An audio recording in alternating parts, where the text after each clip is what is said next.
ప్రజాస్వామిక ప్రభుత్వం, ప్రజలెన్నుకున్న ప్రభుత్వం కాబట్టి గద్దరన్న జయంతి వర్ధంతులను అధికారికంగా చెయ్యాలని ప్రభుత్వం నిర్ణయం తీసుకున్నది.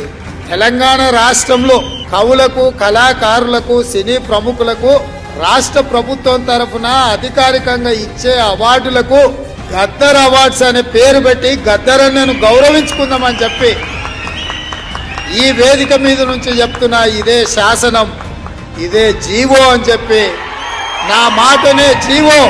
ఉత్తమ జాతీయ సమైక్యత చిత్రంగాను తండేల్కు అవార్డు అందింది.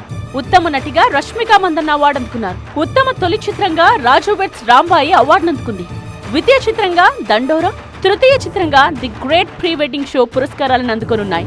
ఉత్తమ డెబ్యూ చిత్రంగా లిటిల్ హార్ట్స్, ఉత్తమ వినోదాత్మక చిత్రంగా సంక్రాంతికి వస్తున్న అవార్డులు అందుకునున్నాయి. విజువల్స్ తో ఆకట్టుకున్న మిరాయ్ సినిమాకు స్పెషల్ ఎఫెక్ట్స్ కేటగిరీలో అవార్డు దక్కింది. ఉత్తమ సినిమాటోగ్రఫర్ గా కార్తిక్ ఘటమనేని పేరును అనౌన్స్ చేశారు.